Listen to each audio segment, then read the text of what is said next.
آج کے مادیت زدہ دور میں جبکہ ہر انسان یہ چاہتا ہے کہ میں اپنا وقت زیادہ سے زیادہ اپنے موبائل کے ساتھ گزاروں اور دیگر خرافات میں گزاروں، ایسے وقت میں ساری خرافات کو چھوڑ کر اللہ والوں کے ذکر کی محفل میں آ کر کے بیٹھ جانا یہ اللہ کی توفیق ہی سے ممکن ہے۔ اللہ اگر توفیق نہ دے تو پھر بندے کے بس کی بات نہیں۔ آج یہ ہماری پہلی محفل ہے۔ میں نے سوچا کہ آج کی محفل کا آغاز کس سے کیا جائے، تو میرے ذہن میں یہ خیال آیا کہ دنیا کے کروڑوں مسلمان جن کے سلسلہ پیروی کے اندر بندے ہوئے ہیں اور دنیا کے اولیاء کرام کا ایک بڑا طبقہ جن کے نقش قدم پہ چلتا ہے، حضرت خواجہ غریب نواز رضی اللہ تعالیٰ عنہ بھی انہی کی پیروی کر رہے ہیں، حضرت شیخ مجدد عرف ثانی بھی انہی کی پیروی کر رہے ہیں، حضرت داتا گنج بخش رحمۃ اللہ تعالیٰ علیہ بھی انہی کی پیروی کر رہے ہیں، اور دنیا کے اندر بے شمار اکابرین اولیاء کرام ان کے نقش قدم پہ چل رہے ہیں۔ ان کا ذکر کیا جائے جن کا نام نامی اسم گرامی نعمان بن ثابت اور جسے ہم مراد امام اعظم ابو حنیفہ رضی اللہ تعالیٰ عنہ کے نام سے جانتے ہیں۔ حضرت سیدنا عبداللہ ابن داؤد رحمۃ اللہ تعالیٰ علیہ فرماتے ہیں کہ تمام مسلمانوں پر واجب ہے کہ اپنی نمازوں میں امام اعظم کے لیے دعا کریں، اس لیے کہ انہوں نے سنت اور فقہ کو عام کر کے دنیا کے کروڑوں مسلمانوں کے اوپر احسان عظیم فرمایا ہے۔ امام اعظم کا بڑا احسان ہے اپنے گاروں پر۔ آج جو ہم آسانی سے نمازیں پڑھ لیتے ہیں، روزے کے مسائل ہمیں معلوم ہو جاتے ہیں، حج کے مسائل ہمیں کتابوں میں مل جاتے ہیں، ان سارے مسائل کو قرآن اور حدیث سے نکال کر کے ہمارے سامنے پیش کرنے والے امام کا نام امام اعظم ابو حنیفہ رضی اللہ تعالیٰ عنہ ہے۔ امام اعظم کا رتبہ اللہ اکبر۔ 40 سال تک عشاء کے وضو سے فجر کی نماز ادا فرمائی، 30 سال تک آپ نے مسلسل روزے رکھے اور روزانہ رات میں 2 رکعت کے اندر پورا قرآن مقدس ختم فرمایا کرتے۔ 99 مرتبہ خواب میں اللہ تبارک و تعالیٰ کا دیدار فرمایا۔ اور حضرت امام شافعی رحمۃ اللہ تعالیٰ علیہ فرماتے ہیں اللہ کی قسم میری نگاہوں نے امام اعظم ابو حنیفہ رضی اللہ تعالیٰ عنہ کا جیسا میری نظر سے کبھی نہیں گزرا۔ اور امام اعظم ابو حنیفہ رضی اللہ تعالیٰ عنہ کے بارے میں میرے آقا صلی اللہ تعالیٰ علیہ وسلم نے فرمایا تھا کہ علم اگر ثریا ستارے تک پہنچ جائے گا تو فارس کا رہنے والا ایک شخص اس کو وہاں سے لا کر کے بھی حاصل کر لے گا۔ یہ میرے آقا علیہ السلام نے امام اعظم ابو حنیفہ رضی اللہ تعالیٰ عنہ کے لیے اتنی عظیم بشارت عطا فرمائی تھی، اور میرے امام کا تو حال بڑا عظیم ہے۔ آپ کے جو شاگرد ہیں ان کا مقام و رتبہ اتنا بلند ہے۔ امام اعظم ابو حنیفہ رضی اللہ تعالیٰ عنہ کے شاگردوں میں بڑے بڑے اولیاء کرام ہوئے، بڑے بڑے مجتہدین اعظام ہوئے۔ امام اعظم کے ایک شاگرد ہیں حضرت سیدنا امام محمد رحمۃ اللہ تعالیٰ علیہ۔ حضرت امام شافعی علیہ رحمہ امام محمد کے بارے میں فرماتے ہیں کہ اگر کوئی یہودی اور عیسائی حضرت امام محمد کو دیکھ لے تو کلمہ پڑھنے میں مجبور ہو جائے۔ حضرت امام محمد کی ایک کتاب ہے جامع صغیر۔ عیسائیوں کے ایک عالم نے جب حضرت امام محمد کی اس کتاب جامع صغیر کو پڑھا تو وہ کلمہ پڑھ کے مسلمان ہو گیا۔ اس نے کہا کہ جب مسلمانوں کے چھوٹے محمد کی کتاب کا یہ حال ہے تو مسلمانوں کے بڑے محمد کی کتاب کا حال کیا ہوگا۔ امام محمد رحمۃ اللہ تعالیٰ علیہ بصرہ کی سرزمین سے گزر رہے ہیں، عیسائیوں نے اور یہودیوں نے آپ کو دیکھا تو دیکھ کر کے کلمہ پڑھ لیا. لوگوں نے پوچھا کہ آپ نے کیا دیکھ کر کے کلمہ پڑھا؟ تو ان عیسائیوں نے اور ان یہودیوں نے جواب کے اندر کہا کہ ہم نے ان کا چہرہ دیکھ کر کے کلمہ پڑھا ہے کہ جب ان کے چہرے کا اور ان کے حسن و جمال کا یہ حال ہے جو مسلمانوں کے چھوٹے محمد ہے تو مسلمانوں کے بڑے محمد کا حال کیا ہوگا. اللہ اکبر. تو میرے امام اعظم ابو حنیفہ رضی اللہ تعالیٰ عنہ کے شاگردوں کا جب یہ حال ہے تو میرے امام کا مقام و رتبہ کتنا بلند ہوگا.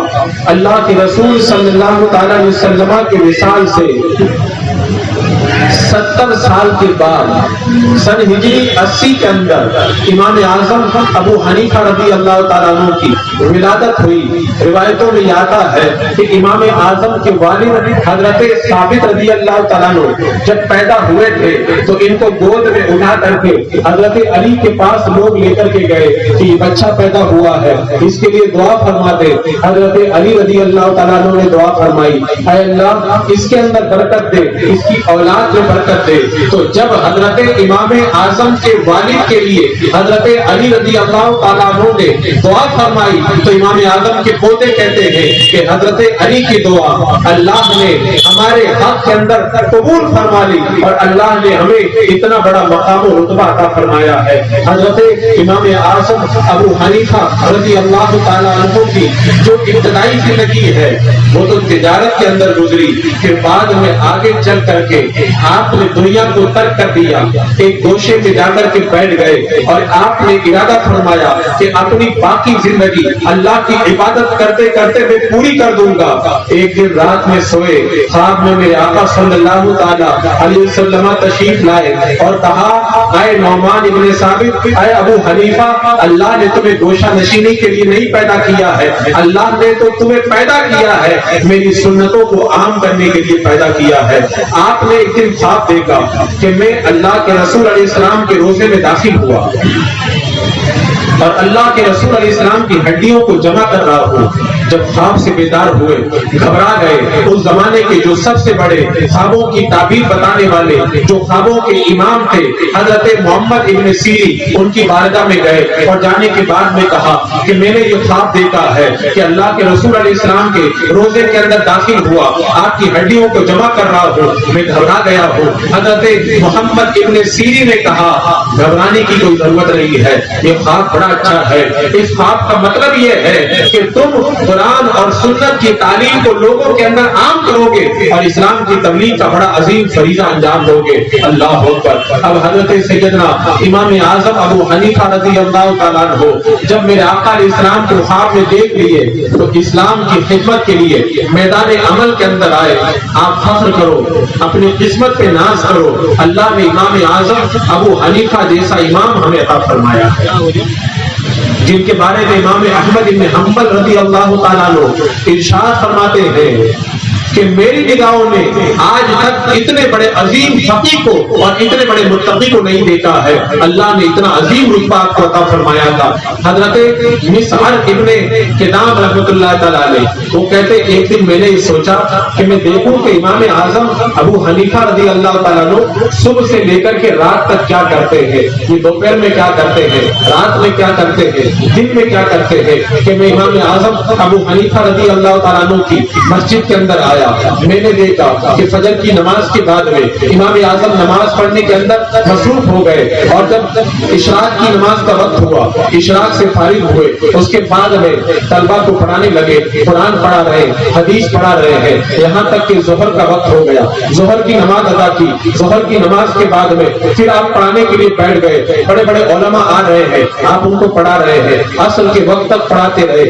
عصر کی نماز کا وقت ہوا, عصر کی نماز آپ نے ادا کی, عصر کے بعد میں پھر پڑھانے کے لیے بیٹھ گئے. بڑے بڑے محدثین آ رہے ہیں, بڑے بڑے فقہاء آ رہے ہیں, آپ ان کو پڑھا رہے ہیں. جب مغرب کی نماز کا وقت ہوا, آپ مغرب کی نماز ادا فرمانے بیٹھے اور مغرب کے بعد میں عبادت میں مشغول ہو گئے. عشاء کا وقت ہوا, عشاء کے بعد میں نے دیکھا امام اعظم ابو حنیفہ رضی اللہ تعالیٰ عنہ عبادت میں مصروف ہو گئے. پوری رات عبادت کرتے رہے. رات جب گزر گئی، صبح کا وقت ہوا، اپنے گھر میں گئے، کپڑا تبدیل کر کے آئے اور فجر کی نماز کے اندر شامل ہو گئے. میں اپنے دل میں سوچنے لگا کہ پورا دن انہوں نے پڑھانے میں صرف کر دیا، پورا دن عبادت کے اندر انہوں نے بسر کر دیا، آج تو یہ آرام کریں گے. لیکن میں نے دیکھا دوسرا دن آیا، وہ عشاء کی نماز کے بعد میں پڑھانے بیٹھے، عصر کے بعد وہی حال ہے، ظہر کے بعد وہی حال ہے، مغرب کے بعد پھر عبادت ہے، عشاء کے بعد پھر عبادت ہے. میں نے دیکھا دوسرے دن بھی یہی حال ہے، تیسرے دن بھی یہی حال ہے. میں نے پختہ ارادہ کر لیا کہ جب اتنا بڑا امام اس سرزمین کے اوپر موجود ہے، جس کی ساری زندگی اللہ اور اس کے رسول کے فرامین پر عمل کرتے ہوئے بسر ہو رہی ہے، تو وہ کہتے میں نے ارادہ کر لیا آج کے بعد میں اس مسجد سے نکل کر کے کہیں نہیں جاؤں گا. حضرت مسعر ابن کدام نے اپنی ساری زندگی حضرت امام اعظم کی مسجد میں عبادت کرتے ہوئے گزار دی، اور اسی مسجد کے اندر سجدے کی حالت کے اندر آپ کا انتقال ہوا. بتاؤ کتنا عظیم رتبہ اللہ تبارک و تعالیٰ نے میرے امام اعظم ابو حنیفہ رضی اللہ تعالیٰ عنہ کو عطا فرمایا تھا. آپ کا حال کتنا تھا؟ تاریخ سے یہ پتہ چلتا ہے کہ آپ کی زندگی کے معمولات دیکھ کر کے ایسا لگتا تھا کہ حضرت ملک الموت آ کر کے ان سے کہہ دیتے کہ آج میں آپ کی روح قبض کرنے کے لیے آنے والا ہوں، تو بھی ان کی زندگی میں کوئی فرق نہیں پڑتا، اس لیے کہ زندگی کا ایک ایک لمحہ وہ اسی طرح عبادت میں بسر کرتے تھے، ایک لمحہ بھی ضائع نہیں کرتے تھے. اور عالم یہ ہے کہ پرہیزگاری کے اعلیٰ مرتبے کے اوپر امام اعظم ابو حنیفہ رضی اللہ تعالیٰ عنہ فائز ہوئے. کوفہ کی سرزمین ہے، کوفہ کے اندر ایک مرتبہ ایک بکری چوری ہو گئی. آپ نے لوگوں سے پوچھا بکری کی عمر کتنی ہوتی ہے؟ لوگوں نے بتایا کہ زیادہ سے زیادہ بکری 7 سال تک زندہ رہتی ہے، 7 یا 8 سال سے زیادہ بکری کی زندگی نہیں ہوتی ہے. امام اعظم ابو حنیفہ رضی اللہ تعالیٰ عنہ نے ارادہ فرما لیا کہ 8 سال تک میں کبھی بھی بکری کا گوشت نہیں کھاؤں گا، اس لیے کہ کہیں ایسا نہ ہو کہ جو بکری چوری ہو گئی ہے تو بازار میں آ کر کے بکے اور اس کو کوئی خرید کر کے لے کے جائے اور اس کا گوشت کوئی میرے کھانے کے اندر نہ آ جائے. آپ نے 7 یا 8 سال تک گوشت کھانا چھوڑ دیا. بتاؤ اتنی پرہیزگاری آپ دنیا میں ڈھونڈنے ملیں گے تو آپ کو کہاں نظر آئے گی؟ آپ خود بیان فرماتے ہیں کہ 40 سال تک میں مسجد کے اندر عبادت کرتا رہا، 40 سال تک اللہ کے خوف سے میں نے کبھی سر اٹھا کر کے مسجد کی چھت کو میں نے کبھی نہیں دیکھا. اللہ اکبر. اور خود بیان فرماتے ہیں کہ میں اپنی زندگی کے اندر کبھی بھی نہیں ہنسا، ایک بار میں ہنس گیا تھا تو ساری زندگی میں اس کے اوپر افسوس کرتا ہوں کہ آخر دنیا میں کیوں ہنس گیا. اللہ نے فرمایا فَلْيَضْحَكُوا قَلِيلًا وَلْيَبْكُوا كَثِيرًا، اے میرے بندو ہنسا کم کرو رویا زیادہ کرو. تو آپ ساری زندگی ہنسنے سے پرہیز کرتے رہے، ایک بار اگر ہنسی نکل گئی تو اس کے اوپر آپ افسوس کرتے رہے. آپ بہت بڑے کاروباری تھے اور آپ کا کاروبار بڑا لمبا چوڑا تھا.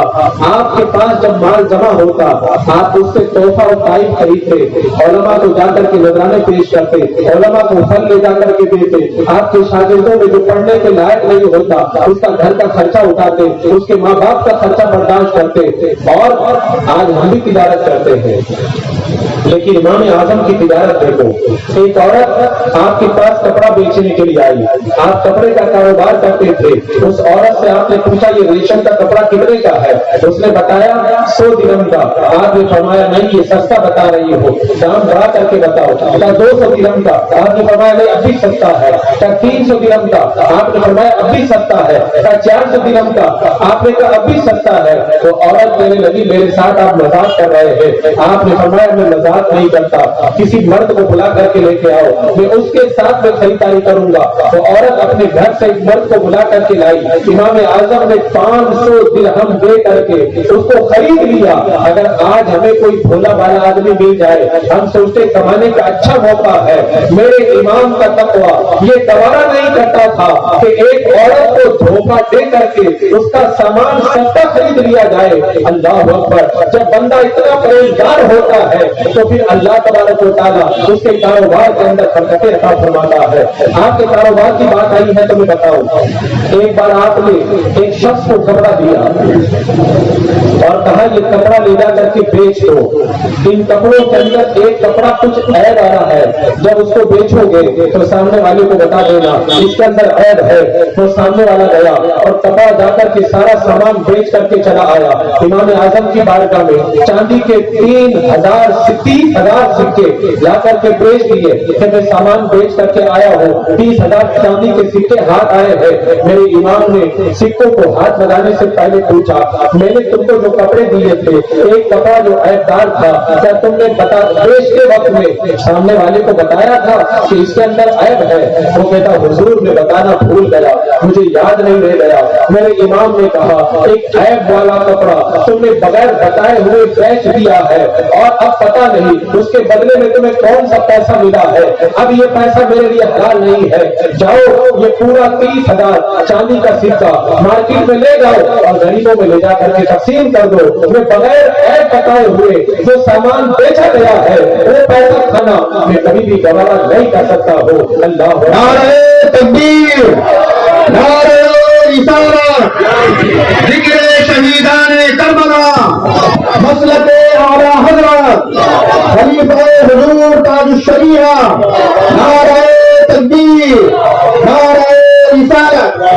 آج ہمارے کاروبار میں جو برکتیں نہیں ہیں اس کی وجہ یہ ہے کہ ہم لوگوں سے کاروبار میں جھوٹ بولتے ہیں، ہم کاروبار کرتے ہیں تو لوگوں سے اس کے اندر دھوکہ دھڑی کرتے ہیں۔ اگر بندہ کاروبار کرے اور جھوٹی قسم نہ کھائے، جھوٹ نہ بولے تو اللہ تبارک و تعالیٰ اس کے کاروبار کے اندر بڑی برکتیں عطا فرماتا ہے۔ امام اعظم ابو حنیفہ رضی اللہ تعالیٰ عنہ نے جب جائز طریقے سے کاروبار کیا تو اللہ تبارک و تعالیٰ نے اتنی برکتیں عطا فرمائی۔ بڑے بڑے لوگ آپ سے قرضہ لینے کے لیے آتے، ایک بار ایک بندہ آپ سے کچھ قرضہ لے کر کے گیا اور قرضہ لے کر کے وہ چلا گیا۔ امام اعظم ابو حنیفہ رضی اللہ تعالیٰ عنہ ایک جنازے میں شریک ہوئے، نماز جنازہ کے لیے گئے، جنازہ تیار ہونے میں ٹائم باقی تھا، لوگوں نے کہا حضور ابھی جنازہ تیار ہونے میں ٹائم ہے، آپ یہ مکان کے سائے کے اندر بیٹھ جائیں، دھوپ بہت تیز ہے۔ امام اعظم ابو حنیفہ رضی اللہ تعالیٰ عنہ نے فرمایا یہ مکان کا جو مالک ہے مجھ سے قرضہ لے کر کے رکھتا ہے اور اگر میں اس کے مکان کے سائے کے اندر بیٹھ جاؤں گا تو یہ قرضے کے بدلے کے اندر نفع لینا ہو جائے گا، کہیں میں سود کھانے والا نہ بن جاؤں، لہٰذا میں دھوپ میں کھڑا رہوں گا، لیکن قرضہ جس کو میں نے دیا ہے اس کے مکان کے سائے سے میں فائدہ بھی حاصل نہیں کروں گا۔ آج اب پیسہ لے کر کے لوگوں سے سود لے کر کے حرام کام کرتے ہیں اور اس کے بعد میں کہتے برکت نہیں ہوتی، بیماریاں نہیں جاتی۔ میرے امام کا تقویٰ اتنا بلند ہے کہ قرضہ دینے کے بعد میں اپنے مقروض کے مکان کا سایہ اور اس سے فائدہ حاصل کرنا بھی گوارا نہیں فرماتے۔ امام اعظم رضی اللہ تعالیٰ عنہ کی بارگاہ میں اگر کوئی عورت مسئلہ پوچھنے کے لیے آتی آپ کھمبے کے پیچھے چلے جاتے تاکہ عورت کا چہرہ چہرے پر میری نظر نہ پڑ جائے، اتنا آپ کا تقویٰ تھا۔ اللہ اکبر۔ امام اعظم ابو حنیفہ رضی اللہ تعالیٰ عنہ نے تقویٰ کی جن باریکیوں کو برت کر کے دکھا دیا، آج اگر ہم ان باریکیوں کی طرف نظر لے کر کے جاتے ہیں تو ہمیں حیرت ہوتی ہے۔ اللہ اکبر۔ خواب میں اللہ کے رسول علیہ السلام کس کو جلوہ دکھاتے ہیں، اللہ تعالیٰ خواب میں کس کو دیدار عطا کرتا ہے، بندہ جب پریشان ہوتا ہے تبھی اللہ تعالیٰ اس کو یہ سب عطا کرتا ہے۔ یہی وجہ ہے کہ امام اعظم ابو حنیفہ رضی اللہ تعالیٰ عنہ ایک رکعت کے اندر پورا قرآن ختم کر دیتے تھے۔ بتایا جاتا حضرت خالدہ فرماتے ہیں کہ 4 ایسے بندے ہیں جو ایک رکعت پہ پورا قرآن پڑھ لیتے تھے، انہی میں حضرت عثمان غنی رضی اللہ تعالیٰ عنہ ہے اور انہی کے اندر حضرت سیدنا امام اعظم ابو حنیفہ رضی اللہ تعالیٰ عنہ ایک رکعت کے اندر پورا قرآن ختم فرمایا کرتے تھے اور رات بھر عبادت کرنا آپ کا معمول تھا، کبھی بھی آپ کی عبادت کے اندر کوئی چیز خلل نہیں ڈالتی تھی۔ آپ بندہ سوچو آپ دن بھر پڑھا رہا ہے تو تھک کر کے جا کے سو جاتا ہوگا، لیکن بندہ جب نیک ہوتا ہے اللہ اس کو اتنی روحانیت عطا فرماتا ہے کہ اگر وہ نہ سوئے تب بھی اللہ تعالیٰ اس کو راحت عطا فرماتا ہے. اور جب امام اعظم نے اتنا تقویٰ اختیار کیا تو اللہ نے کتنا بڑا ان کو علم عطا فرمایا. اللہ اکبر. علماء بیان فرماتے تھے کہ امام اعظم کے علم کے سامنے بڑے بڑے علماء جو ہیں وہ حقیق نظر آتے تھے اور ایسا لگتا تھا اللہ تبارک و تعالیٰ نے علم کا سمندر ہے کہ امام اعظم کے سینے کے اندر انڈیل دیا ہے. میرے آقا نے خود فرمایا تھا علم اگر سریا ستارے پہ پہنچ جائے گا فارس کا ایک بندہ اس کو وہیں سے جا کر کے حاصل کر لے گا. میرے امام کا علم اگر جاننا چاہتے ہو تو سنو, جہاں پہ سارے مفتی جواب دے جاتے تھے وہاں پہ میرے امام اعظم کا فتویٰ کام آتا تھا. جہاں پہ سارے لوگ جواب دے جاتے تھے وہاں پہ میرے امام اعظم ابو حنیفہ رضی اللہ تعالیٰ عنہ جواب دیتے ہوئے نظر آتے تھے. آپ کے زمانے میں ایک مسئلہ پیش آیا, ایک عورت نے اپنے ہاتھ میں پانی لیا, مرد کو غصہ آیا, مرد نے اس کو طلاق دیتے ہوئے کہا تیرے ہاتھ میں جو پانی ہے اگر اس کو تو پی لے گی تو تجھ کو 3 طلاق, اگر اس پانی کو گرا دے گی تو تجھ کو 3 طلاق, اگر یہ پانی کسی کو دے دے گی تو تجھ کو 3 طلاق. اب وہ عورت حیران ہے, اگر پانی پیتی ہے تب بھی طلاق پڑ جاتی ہے, پانی گرا دیتی ہے تب بھی طلاق پڑ جاتی ہے, پانی کسی کو دے دیتی ہے تب بھی طلاق پڑ جاتی ہے. اب کیا کرے؟ ساری زندگی پانی کا پیالہ ہاتھ میں لے کر کے کھڑی رہے. اس نے بہت سارے مفتیوں سے مسئلہ پوچھا کیا کرے. مفتیان کرام نے جواب دے دیا, محدثین نے جواب دے دیا, سارے فقہا نے جواب دے دیا اس کا کوئی راستہ نہیں ہے. پیو گی تو طلاق ہے, کسی کو دے دے گی تو طلاق ہے, اگر پانی گرا دے گی تو طلاق ہے. کیا کرے؟ لوگوں نے کہا جہاں سب جواب دے جاتے ہیں وہ امام اعظم جو ہے آگے بڑھ کر کے اس مسئلے کا حل نکالتے ہیں. امام اعظم کی بارگاہ میں جاؤ. وہ عورت پانی کا پیالہ لے کر کے امام اعظم کی بارگاہ میں پہنچی. میرے شوہر نے کہا ہے پانی پی لے گی تو طلاق, پانی گرا دو گی تو طلاق, پانی کسی کو دے دے گی تو طلاق. اب میں کیا کروں؟ کیا ساری زندگی پانی کا پیالہ ہاتھ میں لے کر کے کھڑی رہوں؟ میرے امام نے کہا گھبرانے کی کوئی ضرورت نہیں ہے.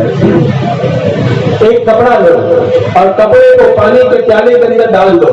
وہ کپڑا جب سارا پانی پی لے گا تو پانی پیالے میں ختم ہو جائے گا. اب پانی تم نے پیا بھی نہیں, کسی کو دیا بھی نہیں اور گرایا بھی نہیں, تمہارے شوہر کی قسم بھی پوری ہو گئی اور تمہارے اوپر طلاق بھی نہیں پڑی. اللہ اللہ اللہ یا رسول اللہ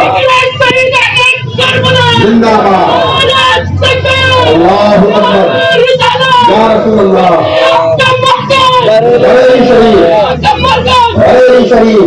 عزیزان مکرم, جہاں سارے مفتیان کرام جواب دے جاتے تھے وہاں پہ میرے امام اعظم ابو حنیفہ رضی اللہ تعالیٰ عنہ رہنمائی کرتے ہوئے نظر آتے تھے. ایسا ہی ایک مسئلہ پیش آیا اور صورت مسئلہ یہ پیش آ گئی. شوہر نے قسم کھا لی کہ میں تجھ سے بات نہیں کروں گا جب تک کہ تم مجھ سے بات نہ کرے. اب بیوی نے بھی قسم کھا لی میں تجھ سے بات نہیں کروں گی جب تک کہ تم مجھ سے بات نہ کرے. اب اگر شوہر پہلے بات کرتا ہے تو شوہر کی قسم ٹوٹ جاتی ہے, اور اگر بیوی پہلے بات کرتی ہے تو بیوی کی قسم ٹوٹ جاتی ہے. بہت ساری مفتیوں سے مسئلہ پوچھا گیا. اس زمانے کے اندر سب سے بڑے فقیہ تھے حضرت سفیان ثوری رحمۃ اللہ تعالیٰ علیہ. ان کی بارگاہ میں عورت گئی, سوال پیش کیا کہ میرے شوہر نے قسم کھائی ہے اگر میں تجھ سے بات کروں اس سے پہلے کہ تم مجھ سے بات کرے تو یہ قسم میں اگر شوہر قسم کھا چکا ہے کہ میں تجھ سے اس وقت تک بات نہیں کروں گا جب تک کہ تم مجھ سے بات نہ کرے, اور میں نے بھی قسم کھائی ہے میں تجھ سے بات نہیں کروں گی جب تک کہ تم مجھ سے بات نہ کرے. اب اگر شوہر بات کرتا ہے اس کی قسم ٹوٹتی ہے, اگر میں بات کرتی ہوں میری قسم ٹوٹتی ہے, میں کیا کروں؟ حضرت سفیان ثوری رحمۃ اللہ تعالیٰ علیہ نے فرمایا کسی ایک کو تو قسم توڑنا ہی پڑے گا, یا تو تم بات کر کے قسم توڑو یا تو وہ بات کر کے قسم توڑے, اور کوئی راستہ نہیں ہے. اس عورت کے کام میں کیا کروں؟ لوگوں نے کہا امام اعظم کی بارگاہ میں چلی جاؤ, ان کے یہاں ہر سوال کا جواب موجود ہے. علماء کہتے ہیں اگر امام اعظم اگر کسی لکڑی کو کہتے ہیں یہ سونا ہے تو اس کو سونا ثابت کر کے رکھیں گے. امام اعظم رضی اللہ تعالیٰ عنہ کی بارگاہ میں وہ عورت آئی, اپنا سوال پیش کیا کہ حضور کیا کروں؟ اگر پہلے میں بات کروں تو میری قسم ٹوٹ جائے, اگر پہلے میرا شوہر بات کرے تو میرے شوہر کی قسم ٹوٹ جائے, ہم کیا کریں؟ میرے امام نے کہا بتاؤ سوال کیا ہے؟ کہا میرے شوہر نے کہا میں تجھ سے بات نہیں کروں گا, قسم کھا کے کہتا ہوں جب تک کہ تو مجھ سے بات نہ کرے. امام امام اعظم نے کہا پھر کیا ہوا؟ کہا پھر میں نے قسم کھائی میں تجھ سے بات نہیں کروں گی جب تک کہ تم مجھ سے بات نہ کرے۔ میرے امام نے کہا جاؤ تمہارے شوہر سے کہہ دو تم سے بات کرے، نہ تمہاری قسم ٹوٹے گی نہ اس کی قسم ٹوٹے گی۔ اب حضرت سفیان ثوری کو پتا چلا، جلال میں آ گئے، امام اعظم کے پاس آئے، تو آپ غلط مسئلہ بتاتے ہیں، جب بات کرے گا تو قسم ٹوٹ جائے گی۔ میرے امام نے کہا قسم نہیں ٹوٹے گی۔ کہا کیوں نہیں ٹوٹے گی؟ کہا شوہر نے قسم کیا کھائی تھی؟ میں تجھ سے بات نہیں کروں گا جب تک کہ تو مجھ سے بات نہ کرے، یعنی پہلے تو بات کرے گی بعد میں بات کروں گا۔ تو جب شوہر یہ کہہ کر کے چپ ہو گیا تو بیوی نے کہا میں قسم کھاتی ہوں، تو بیوی نے پہلے بات کر لی۔ شوہر نے کہا تھا پہلے میں بات نہیں کروں گا، اور بیوی نے جب قسم کھانا شروع کیا تو پہلے بیوی نے بات کر لی۔ تو جب پہلے بیوی بات کر چکی تو شوہر کی قسم نہیں ٹوٹی۔ اب اس کے بعد میں اگر شوہر بات کرتا ہے تو نہ شوہر کی قسم ٹوٹتی ہے اور نہ بیوی کی قسم ٹوٹتی ہے۔ اللہ نعرہ تکبیر، نعرہ رسالت، ذکر شہدائے کربلا، امام اعظم ابو حنیفہ، ائمہ اربعہ، حضرت علامہ مولانا محمد سعید علی صاحب مصباحی، نعرہ تکبیر، نعرہ رسالت۔ آج ایک مسئلہ ہے جو ہمارے اور نام کے اہل حدیث یعنی غیر مقلدین کے درمیان جھگڑے کا سبب ہے۔ ہم حنفیوں کے نزدیک مسئلہ یہ ہے کہ اگر امام کے پیچھے نماز ادا کریں گے تو امام سورہ فاتحہ پڑھے گا بلند آواز سے یا آہستہ پڑھے گا، لیکن مقتدی امام کے پیچھے سورہ فاتحہ نہیں پڑھے گا۔ لیکن غیر مقلدین اور اہل حدیث کہتے ہیں کہ اگر امام کے پیچھے ہم نماز پڑھیں گے تب بھی سورہ فاتحہ پڑھیں گے۔ ہم کہتے ہیں یہ حدیث کے خلاف ہے اور یہ جائز نہیں ہے۔ امام اعظم رضی اللہ تعالیٰ عنہ کی بارگاہ میں بھی ایک مسئلہ آیا، ایک جماعت تھی وہ یہ کہتی تھی کہ امام کے پیچھے جب نماز پڑھیں گے تو سورہ فاتحہ پڑھنا پڑے گا ورنہ نماز نہیں ہوگی۔ میرے امام نے کہا امام کے پیچھے سورہ فاتحہ پڑھنا جائز نہیں ہے، کہا چلو مناظرہ کر لیتے ہیں۔ وہ ساری جماعت آ گئی، امام اعظم بھی آ گئے، مناظرہ شروع ہو گیا۔ امام اعظم نے کہا کہ ہم جب نماز پڑھتے ہیں تو ایک تو امام بنا دیتے ہیں، لہٰذا وہی سورہ فاتحہ پڑھے گا، مقتدی سورہ فاتحہ نہیں پڑھے گا، اور تم کہتے ہو کہ سب مقتدی بھی سورہ فاتحہ پڑھیں گے۔ چلو مناظرہ شروع ہوتا ہے، لیکن تم اتنا بڑا مجمع ہے، میں اکیلا بات کروں گا، ادھر سے بھی ایک بندہ بات کرے، سب لوگ ایک ساتھ میں بات کریں گے تو پھر جو ہے وہ گھچ پچ ہو جائے گا اور بات صحیح ڈھنگ سے پتہ نہیں چل پائے گی۔ کہا چلو ایک آدمی کو آگے بڑھاؤ، انہوں نے ایک آدمی کو آگے بڑھا دیا۔ امام اعظم نے فرمایا یہ جو کہے گا تم سب کی طرف سے؟ کہا ہاں سب کی طرف سے۔ کہا یہ ہار گیا تمہاری ہار؟ کہا ہماری ہار۔ کہا یہ جیت گیا تمہاری جیت؟ کہا ہاں ہماری جیت۔ امام اعظم نے فرمایا ہم لوگ جیت گئے۔ وہ کہنے لگے ابھی بات شروع بھی نہیں ہوئی، ابھی مناظرہ شروع بھی نہیں ہوا، کیسے جیت گئے؟ امام اعظم نے کہا تم کہتے ہو کہ ہم مناظرہ کر رہے ہیں، ایک تو آگے بڑھایا، یہ جو کہے گا سب کی طرف سے ہوگا، اس کی ہار تمہاری ہار، اس کی جیت تمہاری جیت۔ تو ہم بھی تو یہی کہتے ہیں، ہم جب نماز پڑھنے جاتے ہیں ہم ایک کو امام بنا دیتے ہیں، امام کی قرات مقتدی کی قرات، امام کا پڑھنا مقتدی کا پڑھنا۔ تو سارے لوگ حیرت میں ڈوب گئے اور سب نے توبہ کی اور کہا امام جو آپ کہتے ہیں وہی صحیح بات ہے۔ اللہ اکبر۔ امام اعظم کو اللہ تبارک و تعالیٰ نے ایسی بصیرت عطا فرمائی تھی۔ ایک فرقہ ہے جس کا نام ہے دہریہ، آج بھی اس زمانے میں بہت سارے لوگ پائے جاتے ہیں، وہ کہتے ہیں خدا کچھ نہیں ہے، جو کچھ ہے سب نیچر ہے، سب کا سب نیچر سے چل رہا ہے، خدا کا کوئی وجود نہیں ہے۔ امام اعظم رضی اللہ تعالیٰ عنہ کی بارگاہ میں تو دہریوں کی جماعت آ گئی، وہ کہتے ہیں خدا کا کوئی وجود نہیں ہے، خدا کچھ بھی نہیں ہے۔ امام اعظم رضی اللہ تعالیٰ عنہ نے فرمایا چلو مناظرہ کر لو اور جو جیتے گا اسی کا مذہب حق ہے۔ سارے دہریہ جمع ہو گئے اور جمع ہونے کے بعد میں امام اعظم رضی اللہ تعالیٰ عنہ سے مناظرہ شروع ہوا۔ سارے دہریہ ایک جگہ بیٹھ گئے، امام اعظم بھی بیٹھ گئے۔ امام اعظم رضی اللہ تعالیٰ عنہ نے فرمایا اچھا ایک بات بتاؤ، ایک سمندر ہے، سمندر کے اندر ایک کشتی ہے، کشتی کے اندر کوئی چلانے والا نہیں ہے، کشتی کے اندر کوئی اس کو چلانے والا نہیں ہے، وہ کشتی اکیلی چلتی ہے اور کنارے پہ جا کر کے رک جاتی ہے، سامان اکیلا ہی اس کے اندر آ جاتا ہے، کشتی اکیلی چلنے لگ جاتی ہے، پھر اکیلی رک جاتی ہے۔ تو لوگ کہنے لگے ایسا نہیں ہو سکتا، کشتی اکیلی نہیں چل سکتی، اکیلی نہیں رک سکتی۔ امام اعظم رضی اللہ تعالیٰ عنہ نے فرمایا جب دنیا کے اندر ایک کشتی اکیلے نہیں چل سکتی، اکیلے نہیں رک سکتی، تو اتنا بڑا آسمان، اتنی بڑی زمین، اتنا بڑا چاند، اتنا بڑا سورج جو بغیر کسی پیدا کرنے والے کے کیسے پیدا ہو جائے گا؟ ضرور اس میں بھی کوئی نہ کوئی پیدا کرنے والا ضرور ہے۔ انہوں نے کہا حضور آپ کی بات سمجھ میں آ گئی، سب نے توبہ کی اور سب کلمہ پڑھ کر کے مسلمان ہو گئے۔ اللہ اکبر۔ یہ میرے امام اعظم کا علم تھا۔ ایک بندہ تھا، اس نے بہت سارا مال کئی زمین میں دفن کر دیا اور دفن کر کے بھول گیا۔ اب بہت سارے علماء کے پاس گیا، کیا کرے حضور کوئی وظیفہ بتا دے، میرا مال نہیں ملا، بڑا وظیفہ کیا لیکن مال نہیں ملا۔ امام اعظم کی بارگاہ میں چلا گیا کہ حضور سونا میں زمین میں دفن کر دیا ہو، مل نہیں رہا، کیا کروں؟ امام اعظم ہو سکتا یہ کہہ دیتے مجھ سے دین کا مسئلہ پوچھو، خزانے کے بارے میں مجھ سے مت پوچھو، لیکن اللہ نے اتنا آپ کو ذہن عطا فرمایا تھا، قرآن و سنت میں اتنی گہری نظر عطا فرمائی تھی۔ امام اعظم نے اس کو جواب دیا تم خزانہ دفن کر کے بھول گئے ہو، ایک کام کرو آج پوری رات نماز پڑھو، تمہارا خزانہ تم کو مل جائے گا۔ اب وہ بندہ گیا اور جانے کے بعد وہ نماز پڑھنا شروع کیا، ابھی 2 رکعت پڑھنے کے لیے کھڑا ہی ہوا ہے اور چند رکعتیں پڑھی ہے، نماز میں اس کو یاد آ گیا کہ میرے خزانہ کہاں پہ دفن کیا تھا۔ صبح کے وقت امام اعظم کی بارگاہ میں آیا اور آنے کے بعد میں شکریہ ادا کیا، حضور آپ کا بڑا شکریہ، آپ نے ایسا وظیفہ بتا دیا کہ میرا خزانہ مل گیا۔ امام اعظم نے کہا کب ملا؟ کہا میں 2 رکعت پڑھا مل گیا۔ کہا پھر پوری رات نماز پڑھے کہ نہیں پڑھے؟ کہا حضور نہیں پڑھا۔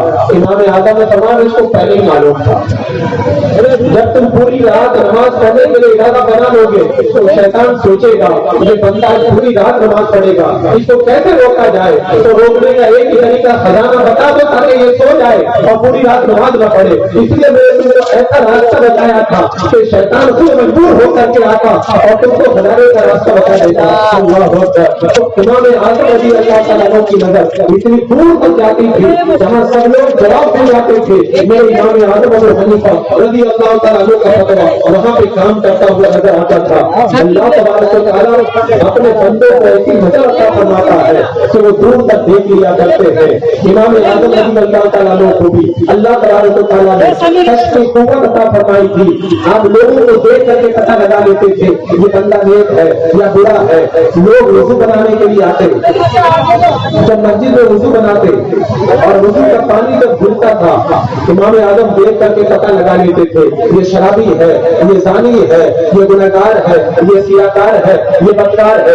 کیونکہ حدیث پاک میں آتا ہے بندہ جب وضو کرنے کے لیے جاتا ہے ہاتھ دھلتا ہے، ہاتھ کے گناہ گر جاتے ہیں، بندہ جب چہرہ دھلتا ہے چہرے کے گناہ جھڑ جاتے ہیں، جب اپنے پاؤں کو دھلتا ہے پاؤں کے گناہ ختم ہو جاتے ہیں، جب مسح کرتا ہے تو سر کے گناہ جھڑ جاتے ہیں۔ ایک حدیث پاک میں آتا ہے بندہ جب وضو بنا کر کے اٹھتا ہے تو پورا گناہوں سے پاک اور صاف ہو جاتا ہے۔ اور امام اعظم رضی اللہ تعالیٰ عنہ مسجد کے اندر بیٹھے ہوئے ہیں، ایک نوجوان آیا اس نے وضو بنایا، امام اعظم نے وضو کا پانی دیکھا، وضو کا پانی گر رہا ہے، امام اعظم نے بلایا اور بلا کر کے کہا بیٹا اپنے ماں باپ کو مت ستایا کرو، تم وضو بنا رہے تھے، تمہارے وضو کا جو پانی گر رہا تھا اس کے اندر تمہارا یہ گناہ بھی چل رہا تھا کہ تم اپنے ماں باپ کو ستاتے ہو۔ اس نے کہا حضور توبہ کرتا ہوں، ماں باپ کو نہیں ستاؤں گا۔ ایک دوسرا بندہ آیا وضو بنانے لگا، امام اعظم نے بلایا، بلا کر کے کہا تم زنا کرتے ہو، زنا مت کیا کرو، اس نے توبہ کی اور چلا گیا۔ ایک تیسرا بندہ آیا وضو بنانے لگا،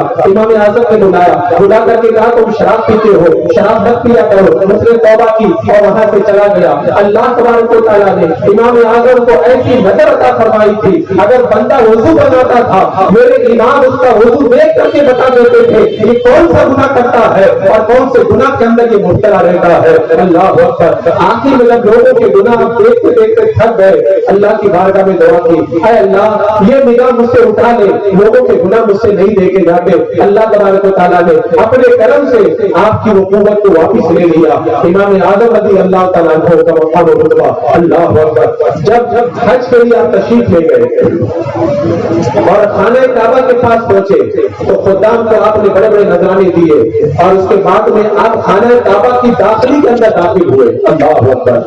خانہ کعبہ کے اندر والے حصے میں داخل ہوئے، ایک پاؤں پہ کھڑے ہو کر کر کے آپ نے پورا قرآن مقدس ختم کیا.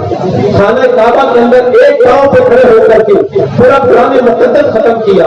اللہ کی بارگاہ میں دعا کی. جب دعا کر کے فارغ ہوئے غیب سے آواز آئی, اے ابو حنیفہ ہم نے تجھ کو بھی بخش دیا اور قیامت تک جو بھی تیرے راستے پہ چلے گا سارے تیرے پیروکاروں کی ہم نے مغفرت فرما دی ہے. اللہ اکبر. اور پھر جب میرے امام اعظم ابو حنیفہ رضی اللہ تعالیٰ عنہ آپ مدینہ منورہ تشریف لے گئے, اللہ کے رسول علیہ السلام کے روزے کے سامنے پہنچے اور جانے کے بعد میں کہا السلام علیکہ یا سید المرسلین, یا رسول اللہ آپ پہ سلام ہو. میرے آقا کے مزار مبارک سے جواب آیا وعلیکم السلام یا امام المسلمین, اے مسلمانوں کے امام تیرے اوپر بھی سلام ہو. اللہ اکبر. کتنا عظیم رتبہ اللہ تبارک و تعالیٰ نے آپ کو عطا فرمایا تھا. ایک بار کسی نے آپ سے پوچھا کہ حضور یہ تو روایتوں میں آتا ہے کہ خانہ کعبہ پہ اگر پہلی نظر پڑ جائے جو بھی دعا کی جائے اللہ تعالیٰ دعا کو قبول فرما لیتا ہے. اب خانہ کعبہ پہ نظر پڑے گی تو ایک دعا ہوگی, دو دعا ہوگی, ہم کو تو بہت ساری دعائیں کرنی ہے, کیا کریں, ایک ہی دعا قبول کروا پائیں گے, باقی دعاؤں کا کیا ہوگا. امام اعظم نے راستہ بتا دیا, ایسا کرو جب خانہ کعبہ پہ نظر پڑے تو نظر پڑتے یہ دعا کرو, اے اللہ جتنی دعا میں کروں ساری دعائیں میری قبول فرما لے. اس کے بعد وہ جتنی بھی دعائیں کرو گے اللہ تعالیٰ ساری دعاؤں کو قبول فرما لے گا.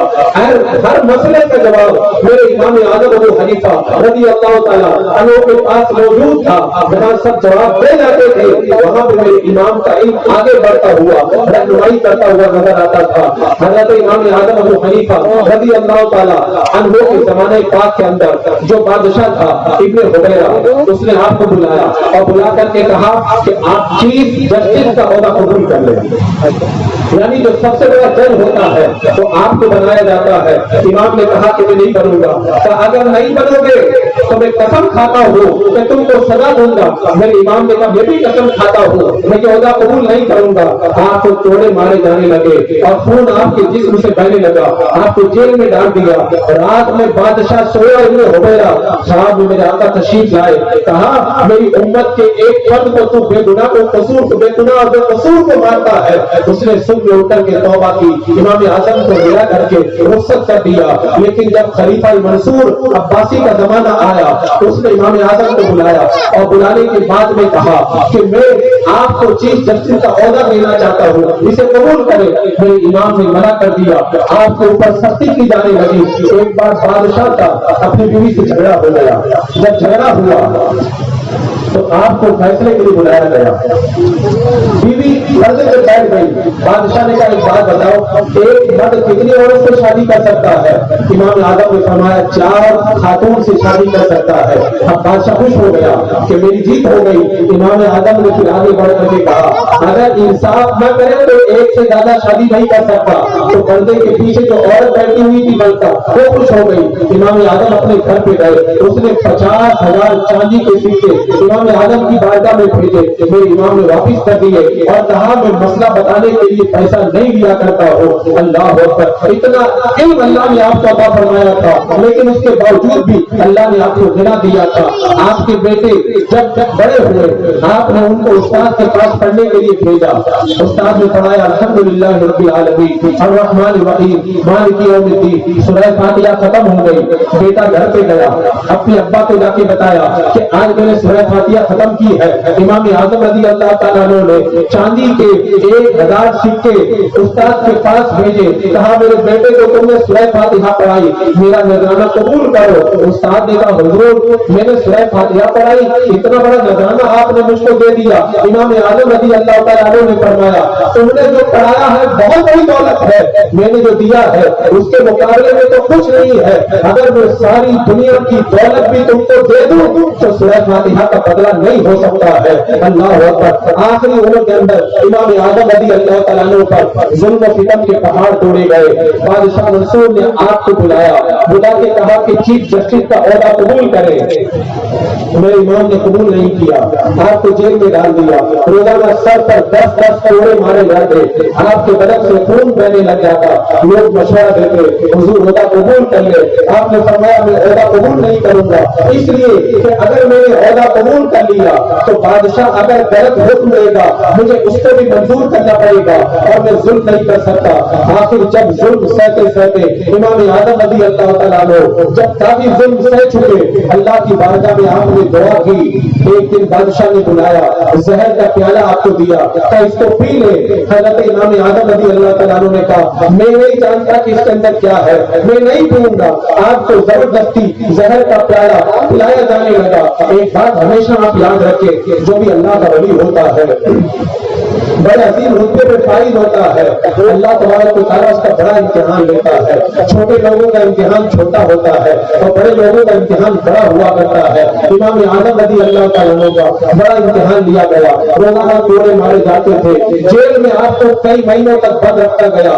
جیل میں جس جگہ آپ کا انتقال ہوا تھا اس جگہ آپ نے 7,000 مرتبہ قرآن پاک ختم فرمایا تھا. اللہ اکبر. آپ کو زہر کا پیالہ زبردستی پلایا گیا.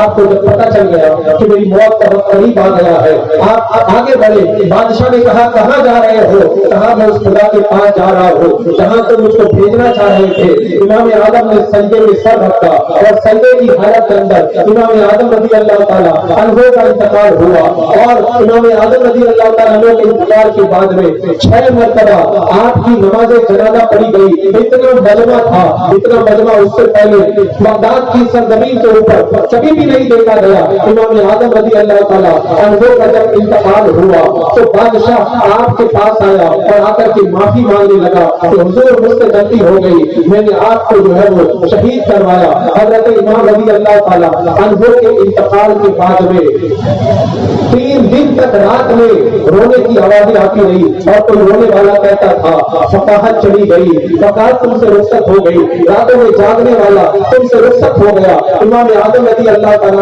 کے وصال کے بعد آپ کے پڑوس کا جو مکان تھا اس میں ایک لڑکی رہتی تھی. وہ رات میں مکان کی چھت پہ آتی تھی. اس نے اپنے باپ سے کہا ابا جان یہ رات میں جو مکان کی چھت کے اوپر میں روزانہ ایک درخت دیکھتی تھی, آج رات میں جب مکان کی چھت پہ میں چڑھی تھی تو وہ درخت نظر نہیں آیا. باپ نے رو کر کے کہا بیٹا تم رات میں جس کو دیکھتی تھی وہ درخت نہیں تھا, وہ مسلمانوں کے امام ابو حنیفہ رضی اللہ تعالیٰ عنہ تھے. آج ان کا انتقال ہو گیا ہے, آج وہ درخت کاٹ دیا گیا ہے. حضرت امام اعظم رضی اللہ تعالیٰ عنہ کا مزار پرانوار بغداد شریف کے اندر سیدنا سرکار غوث اعظم رضی اللہ تعالیٰ عنہ کے مزار سے چند کلومیٹر کے فاصلے پر ہے. اسی مسجد میں امام اعظم کا مزار ہے. حضرت امام شافعی رحمۃ اللہ تعالیٰ علیہ جب امام اعظم کے مزار پہ جاتے تھے تو رفع یدین نہیں کرتے تھے اور نماز میں فجر میں دعائے قنوت نہیں پڑھتے تھے. کیا امام سے مجھے شرم آتی ہے. اور امام شافعی بیان فرماتے ہیں اگر میرا کوئی مسئلہ پھنس جاتا تھا, کوئی مشکل پیش آ جاتی تھی, کوئی راستہ نظر نہیں آتا تھا تو میں امام اعظم ابو حنیفہ رضی اللہ تعالیٰ عنہ کے مزار پہ آتا, 2 رکعت نماز پڑھتا, اس کے بعد میں اللہ کی بارگاہ کے اندر دعا کرتا اے اللہ امام اعظم ابو حنیفہ رضی اللہ تعالیٰ عنہ کے صدقے کے اندر میری مشکل کو آسان فرما دے. تو اللہ تبارک و تعالیٰ امام اعظم کے صدقے کے اندر میری مشکل کو آسان فرما دے گا. یہ میرے امام اعظم رضی اللہ تعالیٰ عنہ کا مقام رتبہ ہے کہ اللہ اکبر بڑے بڑے علماء کرام, بڑے بڑے اولیاء اعظام, بڑے بڑے مشائخ آپ کی تقلید کرتے ہیں, بڑے بڑے محدثین آپ کے نقش قدم پہ چلتے ہیں. حضرت امام اعظم رضی اللہ تعالیٰ عنہ نے قرآن اور حدیث سے 90 لاکھ مسائل کو نکال کر کے امت کے سامنے پیش فرمایا. حضرت عبداللہ ابن داؤد نے اسی لیے کہا تھا مسلمانوں پر واجب ہے کہ اپنی نمازوں میں امام اعظم کے لیے دعا کرے. انہوں نے اپنی ساری زندگی ہم لوگوں کی خدمت کے لیے بسر کر دی اور شریعت کا بڑا ذخیرہ نکال کر کے ہماری نگاہوں کے سامنے لا کر کے رکھ دیا. عزیزان مکرم, آج کے اس دور کے اندر غیر مقلدین اور اہل حدیث امام اعظم کو گالیاں دیتے ہیں, برا بھلا کہتے ہیں. آپ کے کوٹیر منڈل سے ایک کتاب چھپی ہے جس کا نام ہے اصلی اسلام کیا ہے اور نقلی اسلام کیا ہے. اس کتاب کے اندر ابو اقبال سلفی بدبخت نے امام اعظم کو بڑا برا بھلا لکھا ہے. یہ نام کے اہل حدیث امام